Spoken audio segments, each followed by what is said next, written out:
Hello and welcome to the Grand Line Review, your source for everything One Piece. A while ago we did something highly unusual and praised the anime for the times when its adaptation actually managed to surpass that of its source material. But this week we are going to be zeroing in on the exact opposite and taking a look at the much more common scenario, which is when the anime utterly fails. The criteria for this list is exactly the same as the previous. Quite simply, the events covered must have occurred both in the anime and the manga, so that we have a source of comparison. Very notably for this list, that means that no filler arcs will be covered here, or filler material in general, which is great, because otherwise this list would be full of them. Also, we'll only be looking at the straight up Toei adaptation of the anime, so we won't be counting the failures on the part of special episodes, or dubs such as Funimation or for kids. But with that out of the way, let's begin. Welcome to the top 5 times the One Piece anime failed. Number 5.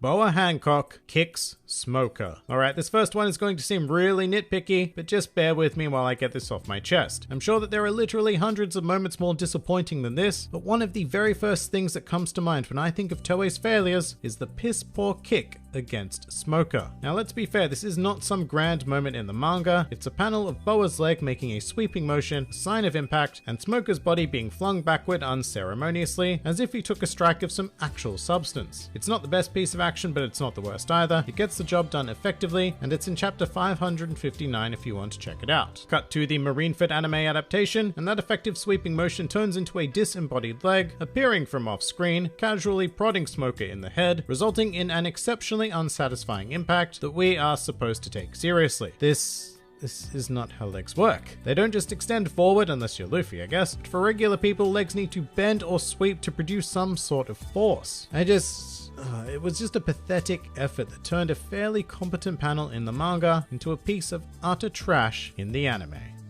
Number 4. The Big Mom chase sequence. At the time of this recording, we are well into the escape of Whole Cake Island portion in the anime, and good God, is it abysmal. Now once again, to be fair, the manga had problems when it came to this part as well. Quite specifically, it had difficulty sustaining the pure adrenaline being put forward in this lengthy chase. The anime has the exact opposite problem, failing to generate even a drop of adrenaline while the Straw Hat crew are being chased by quite possibly the strongest human on the planet. How does it do this? By removing any semblance of speed. Big Mom moves like a lumbering drunkard searching for a bush to piss in, while the Straw Hats periodically get interrupted by fodder groups of enemies to dispose of. In the manga, Big Mom was swift and deadly, giving you the impression that if the Straw Hats lost even a second, everything would be over. Meanwhile, the anime gives you the impression that if the Straw Hats stopped and just had a picnic, Big Mom still wouldn't catch them. It is an abysmal effort that actively works against the initial intent of these chapters, and as a result, it's not only boring as hell to watch, but it makes even the canon material feel utterly pointless. Number 3. Rebecca's repeated flashback. So the flashback featuring Rebecca and Kyros was never one of my favorites to begin with. It was a touching little story with some nice character moments. Great, I'm glad I read it. Let's move on. And apparently the anime disagreed with this assessment. In fact, Toei thought this story was so brilliant that it needed to be shown again and again at every conceivable moment during the Dressrosa arc. Toy Soldier Kyros is going up against Gladius. Well shit, we can't extend that action out to cover a whole episode, so let's show the flashback again to remind everybody that Rebecca is his motivation. Oh, and look, now Sugar's curse is broken. Instead of having Rebecca just state she remembers her father like in the manga, we'd best play the whole flashback again, just to make extra sure that people understand that this is emotional. Time to face off against Diamante. Better water this down with some Rebecca flashback. Frankie activates nipple lights. Cut to Rebecca flashback. Doflamingo defeated. Rebecca flashback. Zoe, Rebecca flashback. Wedding cake. Rebecca flashback. Rebecca. In fact, here we have the official Dressrosa breakdown, and roughly 90% of its 118.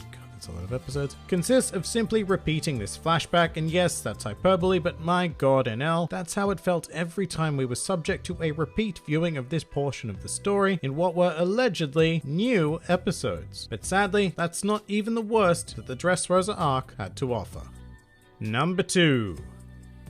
King Kong Gun. Sticking with the Dressrosa motif, next up we have the final attack used against Don Quixote Doflamingo, which acts as a brilliant metaphor for the entire anime adaptation of the Dressrosa arc. I really need to emphasize how this played out in the manga, which was Luffy throwing his punch and instantly shattering Doflamingo with overwhelming power, sending him flying towards defeat. It was such a good punch. But in the anime, rather than having a fast-paced powerful punch, we get a watered-down contrived clash that completely removes any satisfaction gained from finally seeing the punch land. And that's because from the moment Luffy throws the punch, it takes a whole minute and 37 seconds to finally smack Doflamingo in the face. And if you don't think that's a long time, then I challenge you to go and punch a wall right now, and then wait exactly 1 minute and 37 seconds with a completely serious look on your face before you take your hand away. It's ridiculous, especially considering everything anime watchers would have had to suffer through to get to this point, because just what is their reward? A lackluster final clash that doesn't even come close to doing Luffy, Doflamingo, or the Dressrosa arc any justice whatsoever.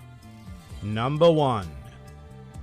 The Davy Backfight. Look, I know I said I wasn't going to include filler arcs, but Long Ring Longland, despite being canon, comes very close to being considered a filler arc in the anime, and we can't not touch it. You'd never know it if you weren't a manga reader, but Long Ring Longland is indeed a canon arc, however with one big difference, being that in the manga it wasn't a butchered piece of crap. Toei saw a golden opportunity for filler in the concept of the Davy Backfight, which in the manga consisted of a single contest with 3 rounds: the donut race, the groggy ring, and combat. It was quick, hilarious, and a nice break from super serious events. But the ever elongating anime adaptation gave us a Davy Backfight not once, not twice, but thrice, leading to characters and situations that work in very small doses being handed to incapable writers, resulting in a shit pile. As such, the Long Ring Longland arc is quite literally half filler, and I'm not talking about the slow-paced extended crowd shot filler, I mean Toei original garbage. But to make it even worse, these filler games were Frankensteined with the original games, meaning that we never even got to see the complete Davy Backfight as it was meant to appear. And as with everything else on this list, it was just a completely abysmal failure. And that pretty much does it for the top 5 times the One Piece anime failed. If you somehow enjoyed this video, then feel free to like, favorite, or subscribe. And if you are in any way keen on supporting this independent channel, then please do check out my Patreon, Discord server, or Twitter, the links to which are in the handy description below. And finally, please do comment with your own list of One Piece anime failures.